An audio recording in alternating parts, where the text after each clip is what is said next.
자, 우리가 지금 하나님의 나라에 대한 말씀들을 계속 나누고 있습니다. 마가복음 1장 15절을 통해서 또 마태복음들을 통해서 예수님의 비유의 말씀이신 마태복음들을 통해서 하나님 나라는 어떤 곳인가, 또 어떻게 완성되어 가나, 누가 들어가나 하는 부분들을 같이 한번 살펴보고 있습니다. 오늘은 하나님 나라는 어떻게 완성되나, 이런 주제를 가지고 설교는 강해 설교이지만 또 어떤 주제를 그 안에서 주제를 가지고 같이 말씀을 나눕니다. 마태복음 16장 21절에서 28절까지 말씀 우리 한번 같이 읽어보도록 하겠습니다.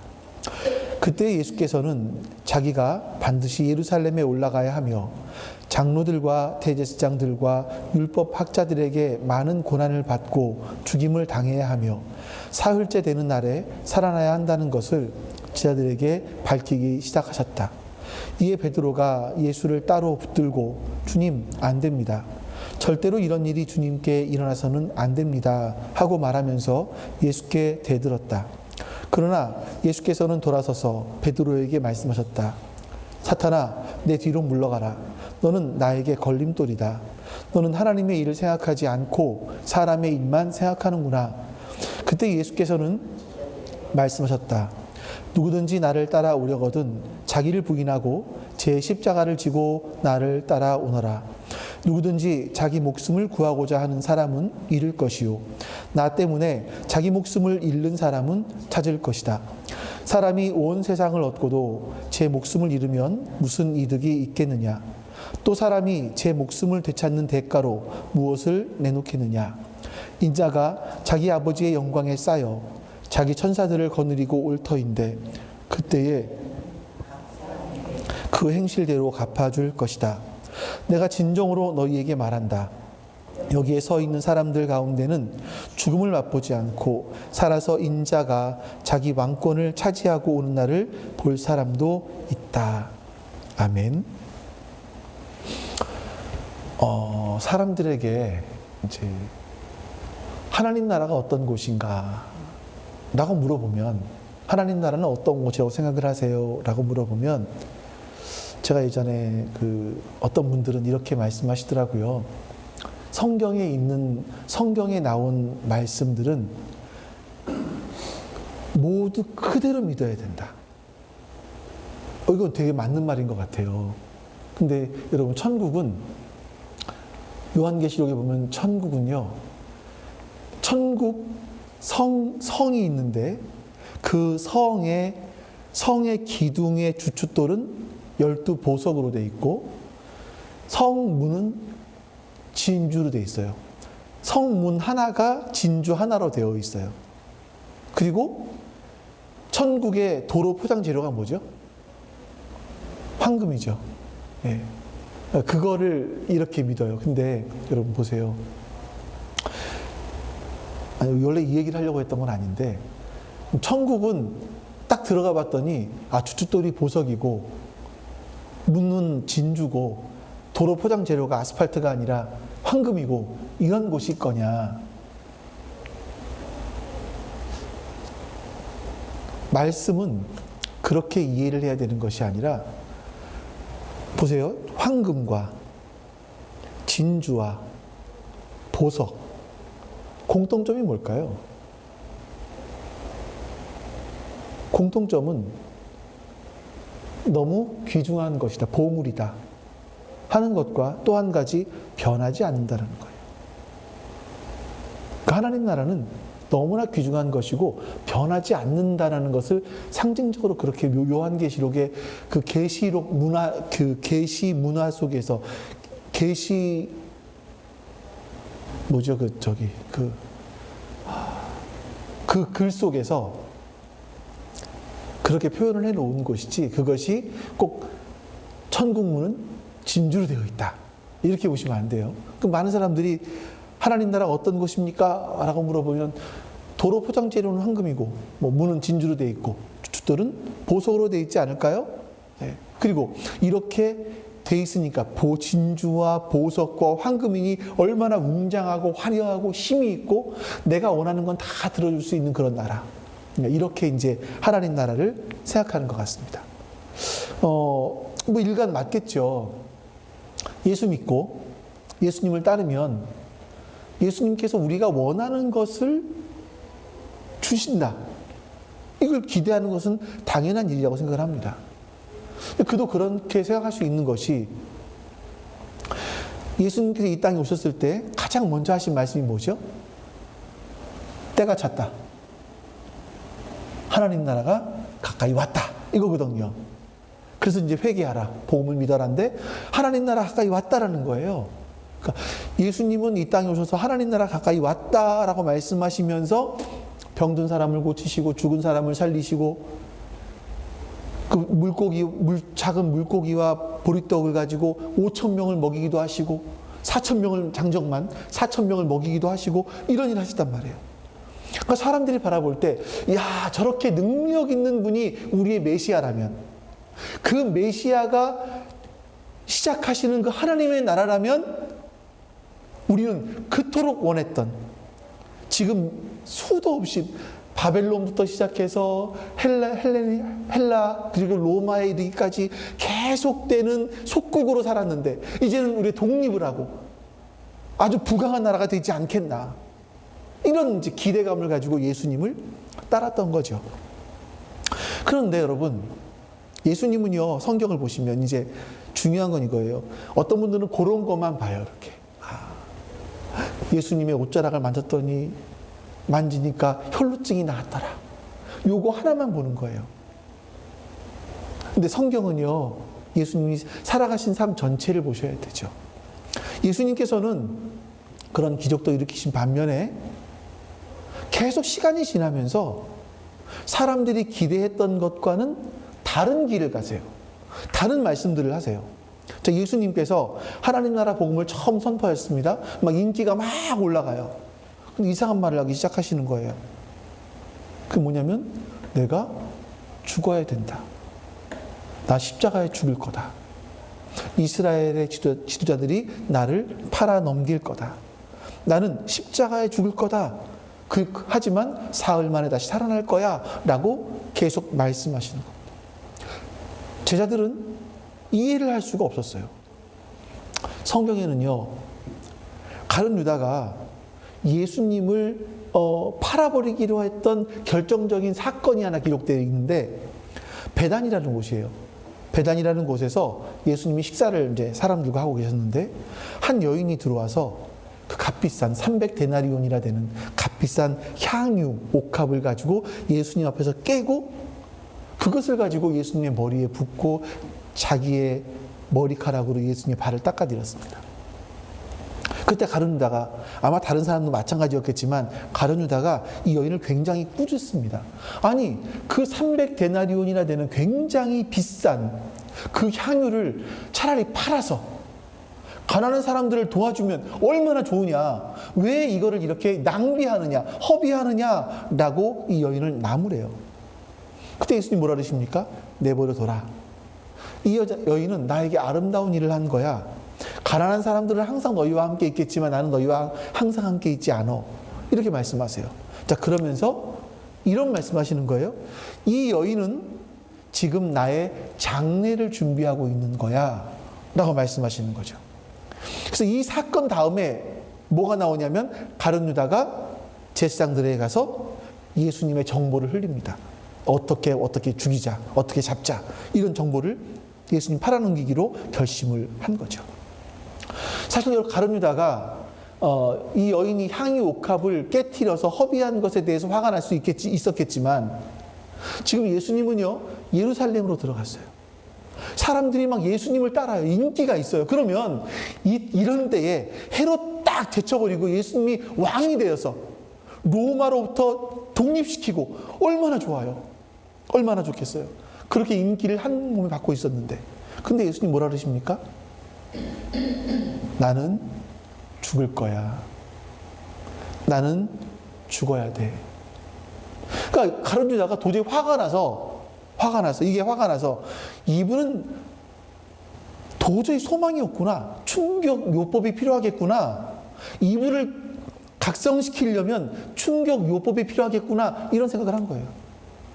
그리고 예수님을 팔아넘기기로 정보를 넘긴 거죠. 실제로 예수님 말하는 하나님 나라는 초기에 모든 사람들이 굉장히 환영하는 거였었습니다. 하나님의 공의와 정의가 실현되는 것. 얼마나 멋집니까? 그런데 이 공의와 정의를 실현해 가신다고 하시는데 예수님께서 하시는 말씀들은 뭐냐면 나는 죽어야 돼. 나는 죽을 거야. 라고 말씀하시는 거예요. 참 재미있는 게 뭔지 아십니까, 여러분? 이 예수님께서 죽겠다고 하시는 이 말씀들이, 죽어야 된다라는 말씀들이 마태, 마가, 누가, 이 공관복음이라고 하잖아요.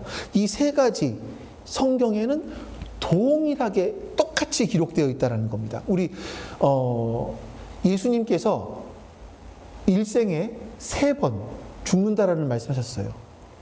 근데 이 마태, 마가, 누가복음에 이 말씀들이 똑같이 기록되어 있다는 거죠. 3번 다. 우리 먼저 마태복음 16장 21절을 보겠습니다. 같이 읽어보죠. 그때 예수께서는 자기가 반드시 예루살렘에 올라가야 하며 장로들과 대제사장들과 율법 학자들에게 많은 고난을 받고 죽임을 당해야 하며 사흘째 되는 날에 살아나야 한다는 것을 제자들에게 밝히기 시작하셨다. 이 말씀은요, 마가복음 8장에 누가복음 9장에 기록되어 있어요. 또 비슷하게. 자, 여러분이 그거 안 되어 있고요. 예. 여러분이 이 말씀 잘 아시는 게 뭐냐면, 이 말씀 다음에 베드로가 예수님이 첫 번째 나는 죽어야 된다라고 말씀하시자 베드로가 첫 번째 이런 말을 하죠. 주님, 안 됩니다. 절대로 이런 일이 일어나면 안 됩니다. 예수님께서 베드로를 돌아보시면서 사탄아, 내 뒤로 물러가라. 너는 하나님의 일을 생각하지 않고 자꾸 사람의 일을 생각하는구나 라고 말씀하신 장면이 이제 여기 말씀이에요. 그런데 이렇게 한번 말씀하신 것으로 끝난 것이 아니라 예수님은 얼마 시간이 지나지 않아서 또다시 죽는다라는 말씀을 하세요. 그러니까 제자가 말렸어요. 이렇게. 예수님 그런 말 하면 안 됩니다 라고 말렸단 말이에요. 근데 얼마 지나지 않아서 또 예수님은 이렇게 말씀하십니다. 17장 같이 또 읽어볼게요. 제자들이 갈릴리에 모여 있을 때에 예수께서 그들에게 말씀하셨다.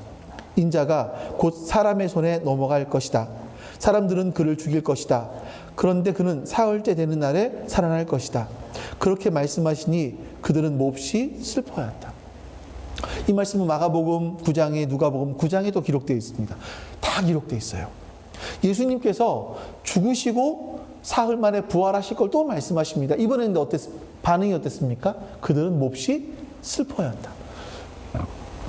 왜 그랬을까를 생각해 보니까 첫 번째는 베드로가 앞서서 말렸잖아요.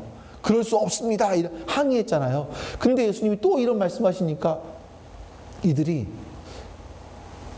왜 저러실까 하면서 굉장히 좀 마음이 슬펐던 것 같아요. 우울했던 것 같아요.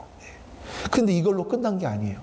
예수님은 또다시 마태복음 20장에서 이렇게 한 번 더 말씀하십니다. 또 읽어보겠습니다. 자, 시작. 예수께서 예루살렘으로 올라가시면서 12제자를 따로 곁에 불러 놓으시고 길에서 그들에게 말씀하셨다. 보아라, 우리는 지금 예루살렘으로 올라가고 있다. 인자가 대제사장들과 율법학자들에게 넘겨질 것이다. 그들은 그에게 사형을 선고할 것이며 그를 이방 사람들에게 넘겨주어서 조롱하고 채찍질하고 십자가에 달아서 죽게 할 것이다. 그러나 그는 사흘째 되는 날에 살아날 것이다. 자, 여러분, 내용들이 점점 더 구체화되고 있죠. 예수님 말씀하신 것들이 점점 더 구체화되고 있는데 이 말씀 역시 마가복음 10장에 누가복음 18장에 기록되어 있는 말씀입니다. 예수님께서는 하나님을 전하고 하나님 나라를 전하시고 하나님 나라를 이루시기 위해서는 자신이 죽어야 되고 사흘 만에 부활해야 되는 이 사실을 자꾸 반복해서 말씀하시는 거예요. 그 예수님이 반복해서 말씀하시는 건 뭐겠습니까? 3번이나 반복해서 말씀하신 건 그만큼 중요하다는 거거든요. 그리고 제자들은 그게 중요하다는 걸 알았어요. 그러니까 예수님이 3번이나 말씀하신 것을 그들도 역시 3번이나 똑같이 기록을 해 놓았던 거죠. 그럼 여러분, 도대체 예수님은 왜 죽으시려고 하는 거죠? 막 다른 때 같으면 내가 오후 같으면 막 질문도 해보고 싶은데 왜 죽으시려고 하는 걸까요, 예수님은요? 이 메시아, 좀 힘 있는 메시아, 능력 있고 좀 화려하고 이런 메시아를 우리에게 찾아오셔서 우리가 원하는 거 다 들어주시고 이러면 얼마나 좋겠어요?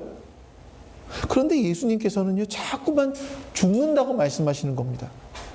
그러니까 지자들이 속이 터질 만도 했을 것 같아요.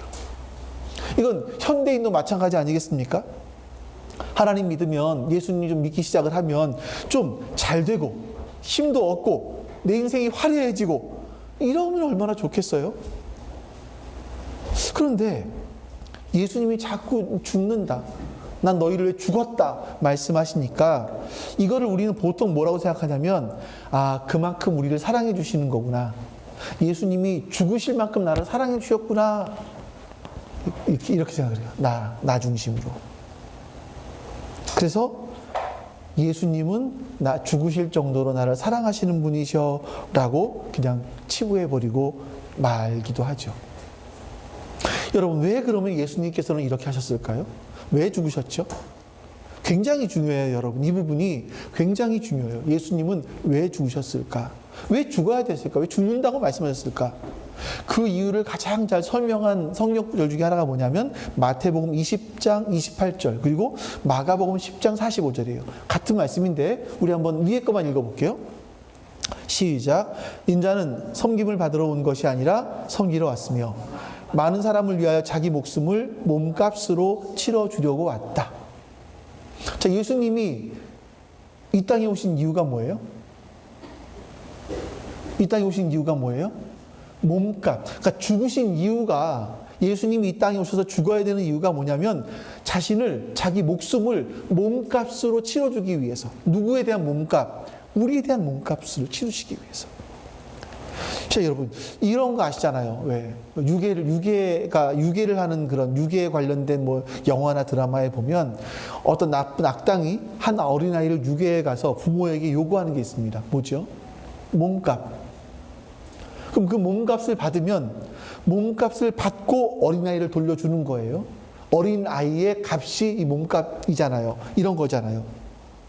예수님 말씀하신 자기 목숨을 몸값으로 치러주려고, 이게 바로 예수님이 이 땅에 오신 이유이죠.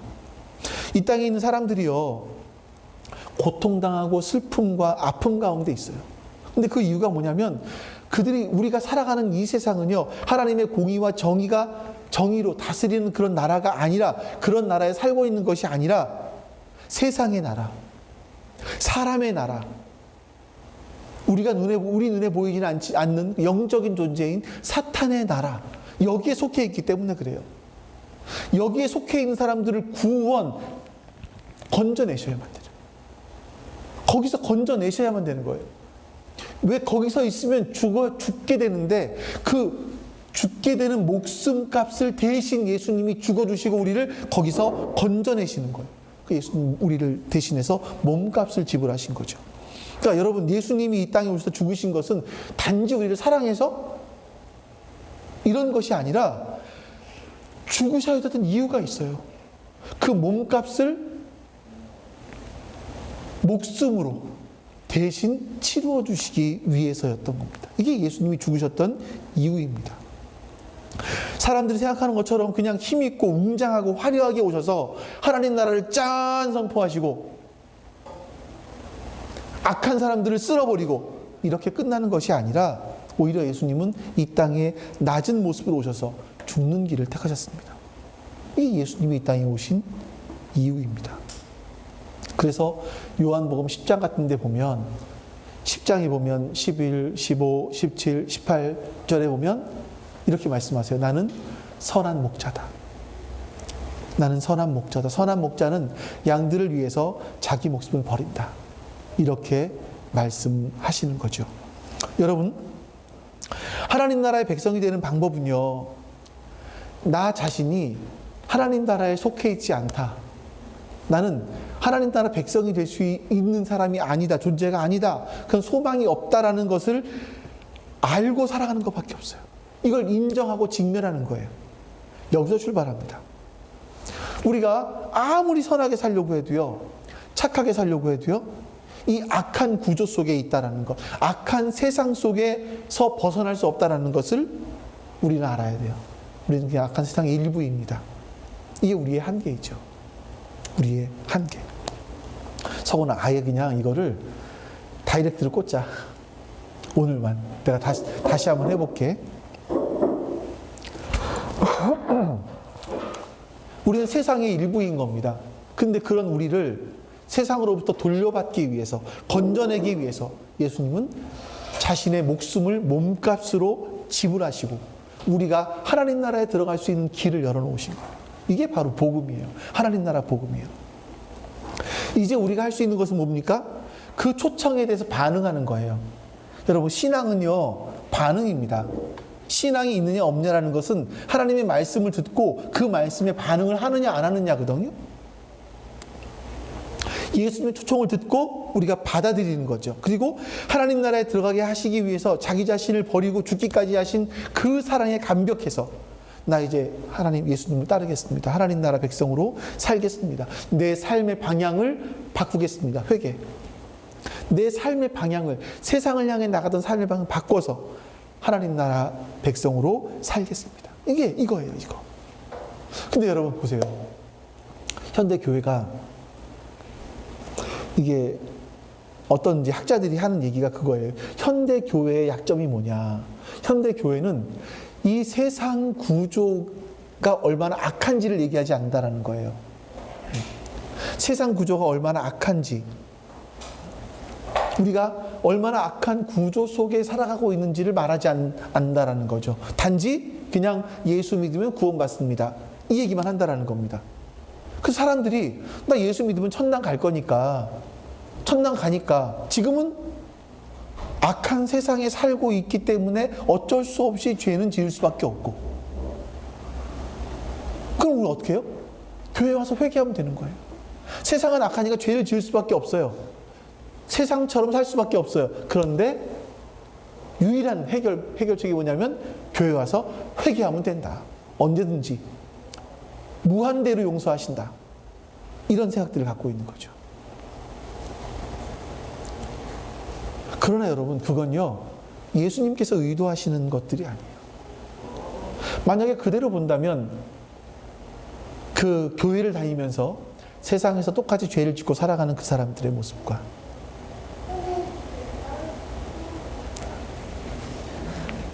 똑같은 겁니다. 이해람이가 대신 아멘을 해줬어요, 저렇게. 아멘, 감사합니다.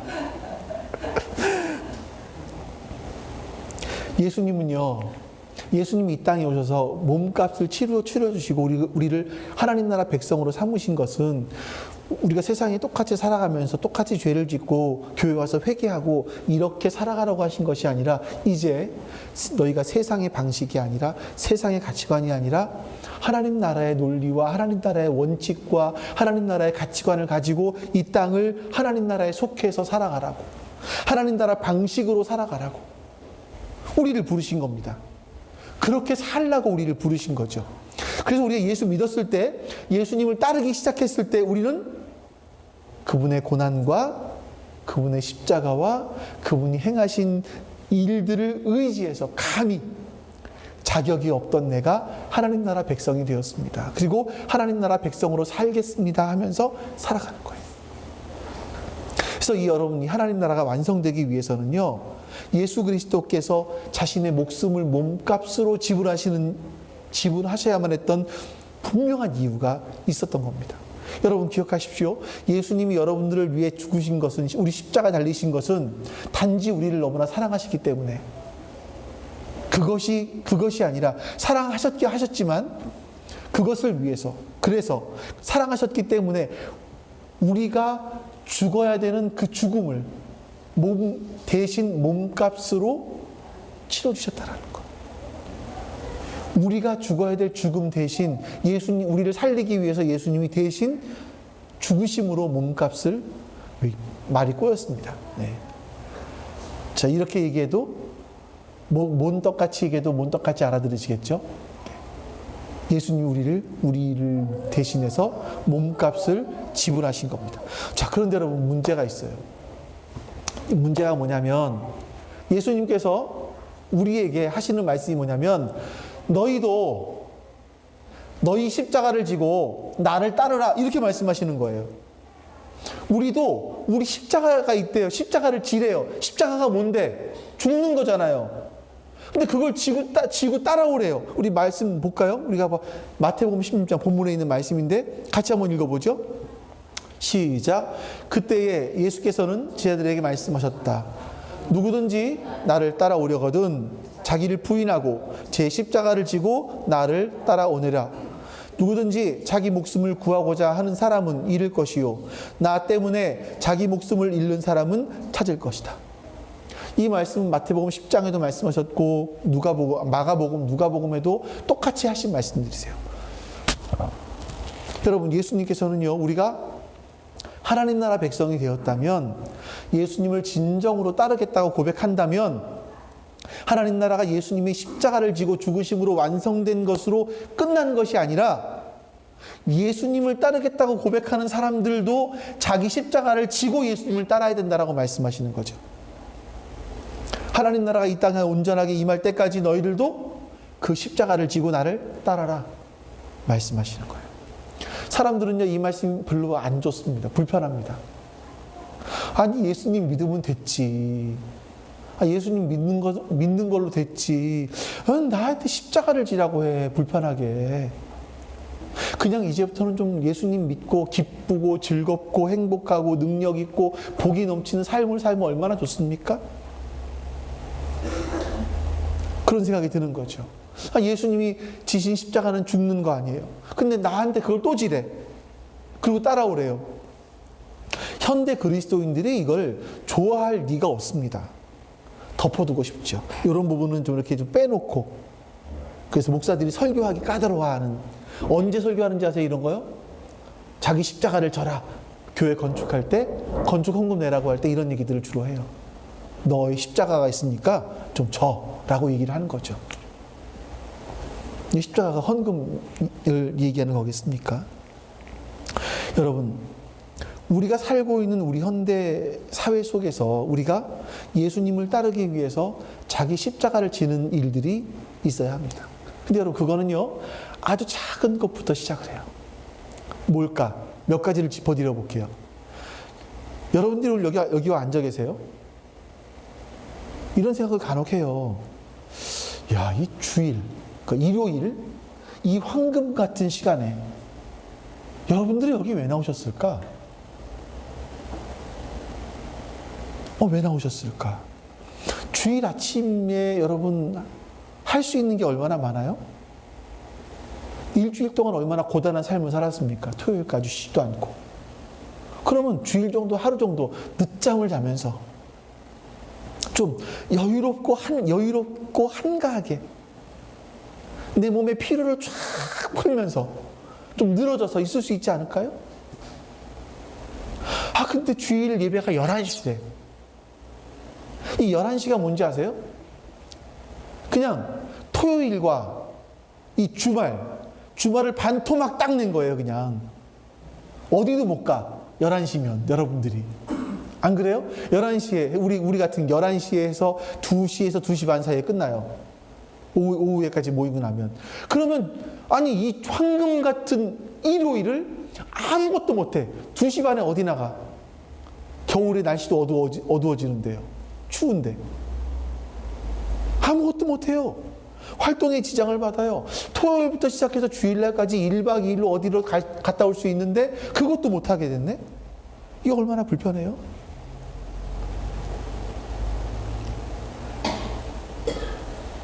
자, 근데 여러분들은요, 그런 생각들을 아예 자기 사고 구조 속에 집어넣지 않고요.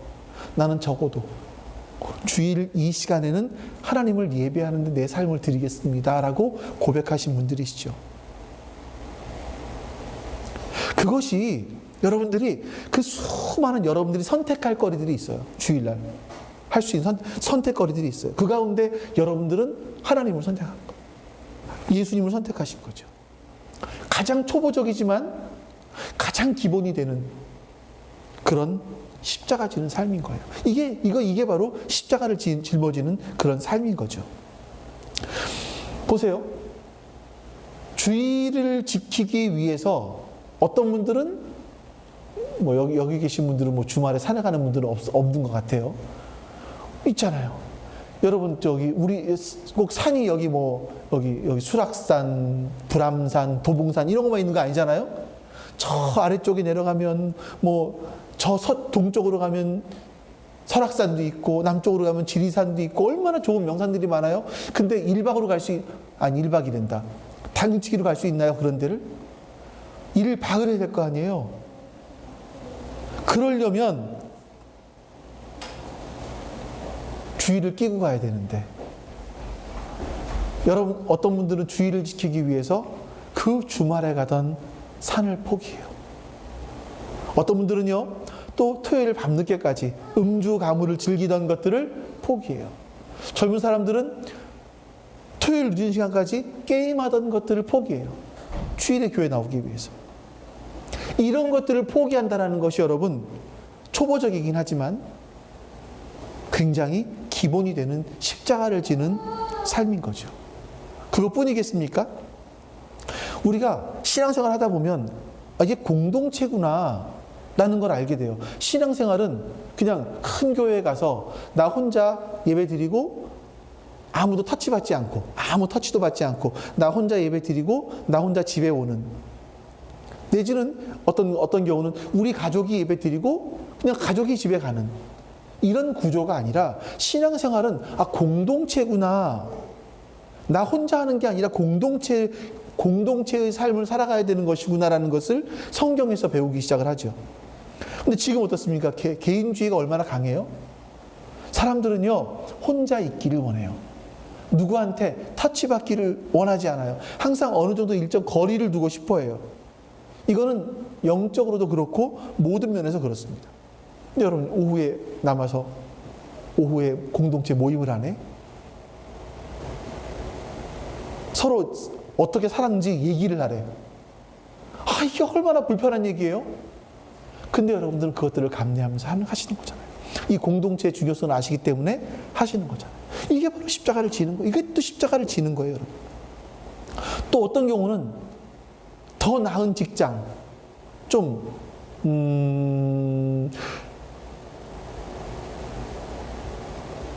하나님 알기는 힘들지만, 하나님을 찾기는 더 힘들지만 좀 돈을 더 많이 주는 직장, 더 좋은 대우를 해주는 그런 직장들을 선택하기보다 의미 있는 직장, 하나님께서 나에게 요구하시는 그런 어떤 길을 택하기도 하죠. 이것도 십자가를 지는 방법이에요. 보편적으로 보면 여러분 직장생활 하시는 가운데 참 치열하잖아요. 직장생활은 이게 정말 치열하죠. 누군가가 나를 밀어내려야 그 사람이 그 자리에 올라갈 수 있기 때문에 정말 치열하죠. 우리가 있는 직장은요, 하나님 나라의 원칙과 공의와 사랑으로 움직이는 곳이 아닙니다. 욕심과 권력과 어떤 때는요, 정말 치사하고 잔인한 일들이 벌어지는 곳이 직장이죠. 그런데 그런 속에서 타협하지 않기로, 내가 하나님 나라 백성이기 때문에 내가 어떤 선을 딱 정해놓고 이 선은 넘을 수 없습니다 라고 자기를 지켜나가는 것 뿐만 아니라 자기가 속한 사회, 그 조직, 그곳을 하나님의 뜻대로 움직여 나가 보기 위해서 애를 쓰고 있는 수많은 그리스도인들이 있죠. 그런 처절한 싸움에서 때로는 실패하기도 하지만, 유혹에 빠질 때도 있지만, 넘어지지 않고 넘어지더라도 다시 일어나서 또다시 그 길을 걸어가는 경우들을 많이 봅니다. 이게 바로 십자가를 지는 삶이에요. 어떤 사람들은 자기가 받은 경제적인 복을 교회에 나누기도 하죠. 10의 1조를 하는 것만이 아니라 그 이상을 하기도 하고요. 이런 경우도 볼 수 있어요, 여러분. 적지 않은 경우에 많은 사람들은 과거의 상처들을 갖고 살아가요. 우리 내면의 소리들이 있어요. 너는 못난 인간이야. 너는 부족한 존재야.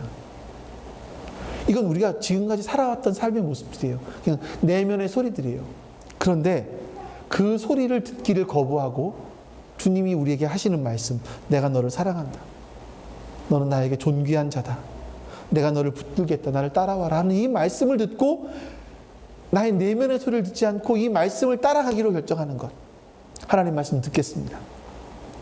이것도 여러분 십자가를 지고 가는 삶인 거죠. 여러분, 하나님 나라는요, 예수님의 십자가 없이 완성될 수 없습니다. 동일하게 하나님 나라는 내가 십자가를 지지 않고는 확장될 수 없습니다.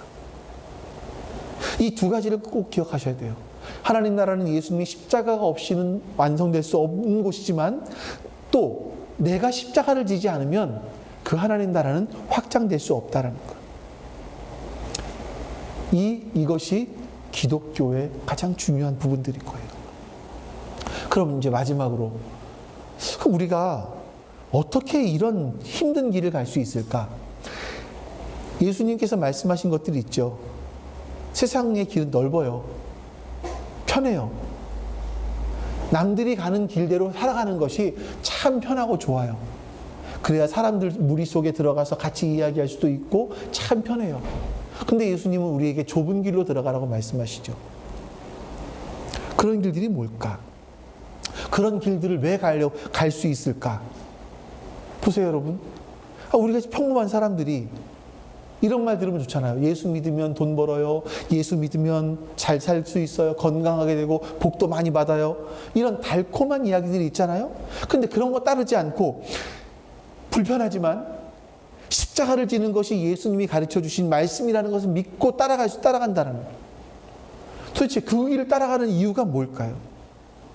왜냐하면 여러분, 하나님 나라는 보물이기 때문에 그래요. 하나님 나라는 보물이기 때문에 그래요. 우리 마태복음 13장 말씀을 좀 보겠습니다. 같이 읽어보죠.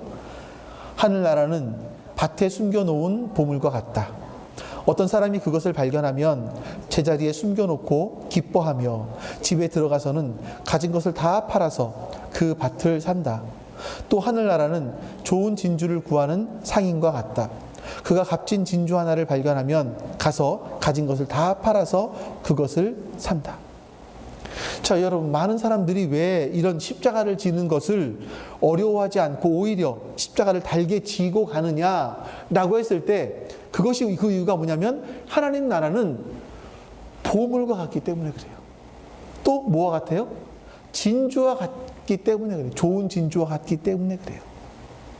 여기서 보물과 진주의 이 비유 속에서 반복되는 표현이 있죠.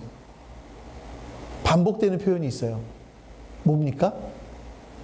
가진 것을 다 팔아서 그것을 샀다. 이거예요. 이게 너무나 귀중한 걸 소중한 걸 알기 때문에 내가 가진 것들을 다 팔아서 그것을 샀다. 하나님 나라가 너무나 귀중한 걸 알기 때문에 그냥 내 인생의 일부 40분, 50분, 1시간 요거 드리는 것이 아니라 내 인생 전부를 바쳐 살 만한 가치가 있다라는 것을 발견했다라는 거예요. 십자가를 제대로 지는 그리스도인들은요, 십자가를 지는 것이 힘들죠. 어렵습니다. 그런데 그 마음속에 다른 기쁨들이 있어요. 세상 무엇으로도 얻을 수 없는 그런 기쁨들이 있죠. 그래서 내 가진 걸 다 팔아서 그걸 사는 거예요. 그러니까 여러분들이 지금 이 말씀을 들으니까 그러면 집을 내놓으라는 얘기인가? 아닙니다. 그 얘기가 아니고 우리의 인생을 얘기하는 거죠. 세상의 불완전함과 악함을 진실하게 보면 볼수록 우리를 불러주신 하나님의 그 사랑이 너무나 감격스럽죠. 예수님을 알아가면 알아갈수록 그 예수님의 그 사랑이 너무나 크죠. 그렇기 때문에 나에게 십자가를 지라고 말씀하시는 것이 너무나 감격인 거예요. 나 같은 사람이 십자가를 질 수 있다는 것이 너무나 감격스러운 거죠. 자랑스러운 거죠. 이게 기독교의 본론인 겁니다. 예수님께서 가르치신 메시지의 중심인 거예요. 우리가 그리스도인 살아갈 때 어느 순간 힘든 때가 있습니다. 때로는 더 편한 것이 보이기도 해요. 이것보다는 이게 더 훨씬 편한데 우리는 그리스도인들은 이런 갈등 구조 속에 살아요. 세상에 사는 사람들은 이런 갈등은 겪지 않습니다. 우리는 하나님 나라를 따르기 때문에 이런 갈등을 겪는 거죠. 피곤해요. 어렵습니다. 쉬고 싶고 타협하고 싶죠. 자, 그럼에도 불구하고 우리가 이 길을 걸어갈 수 있는 이유가 있다면 여기서 말씀한 것처럼 하나님 나라는 보물이고 진주이기 때문에 값진 나라의 값진 것이기 때문에 그렇고 또 한 가지가 있어요. 그게 뭐냐면 마지막에 하나님이 우리를 알아주세요. 우리 마태복음 10장 32절 말씀 읽어보겠습니다. 자, 같이 읽습니다. 시작. 누구든지 사람들 앞에서 나를 시인하면 나도 하늘에 계신 내 아버지 앞에서 그 사람을 시인할 것이다. 신앙이라는 건 여러분 절대로 우리 마음속에 숨겨놓고 그냥 나 꽁꽁 숨겨놓고 다른 사람들 모르게 살 수는 없습니다. 신앙은 내 마음속에 있지만 그것은 밖으로 드러 나오게 되어 있어요. 어쩔 수 없이. 세상의 나라, 인간의 나라 속에 살아가고 있는 내가 하나님 나라, 그 하나님 나라에 속했고 하나님 나라 백성이라고 밝히는 것은, 드러내는 것은 불편한 일이에요. 하지만 내가 그분의 사랑을 받았기 때문에 내가 하나님 나라 백성이라는 것, 하나님의 다스림을 받고 있다는 것, 이것을 부인할 수가 없어서 사람들 앞에서 나는 하나님 나라에 속한 사람입니다. 나는 세상의 방식대로 살아가지 않고 하나님 나라 방식대로 살아가는 사람입니다. 이렇게 드러내는 거죠. 이게 뭔지 아세요, 여러분? 이게 사람들 앞에서 하나님을, 예수님을 시인하는 거죠. 나는 그리스도인이기 때문에, 나는 하나님 나라 백성이기 때문에 이렇게 할 수는 없습니다. 이게 예수님, 하나님 사람들 앞에서 예수님을 시인하는 모습이에요. 근데 중요한 게 뭔지 아십니까? 예수님을 시인하니까 예수님은 어떻게 하신답니까? 마지막에 우리 하나님 나라 갔을 때 하나님 아버지 앞에서 예수님께서 나를 시인해 줄 것이다. 이렇게 말씀하시는 거죠. 시인한다? 이건 공개적으로 말씀하시는 거예요. 그러니까 내가 하나님 나라 갔을 때 예수님께서 공개적으로 이 사람은 하나님 나라 백성이었습니다. 물론 어렵고 힘들어 넘어진 적도 있었지만, 하지만 다시 일어나서 하나님 나라 백성으로 살아가기를 부단히 애썼습니다. 이 사람은 끝까지 자기 십자가를 지고 나를 따랐던 내 백성입니다. 내 제자입니다. 시인하시겠다는 거예요. 공개적으로. 여러분, 어떻게 우리가 이 그리스도인으로서, 하나님 나라 백성으로서 좀 세상 사람들과 다른 그런 삶을 살아갈 수 있을까? 그 이유는 하나님 나라는 보물이기 때문이기도 하고 진주이기 때문이기도 합니다. 너무나 값진 것이기 때문에. 뿐만이 아니라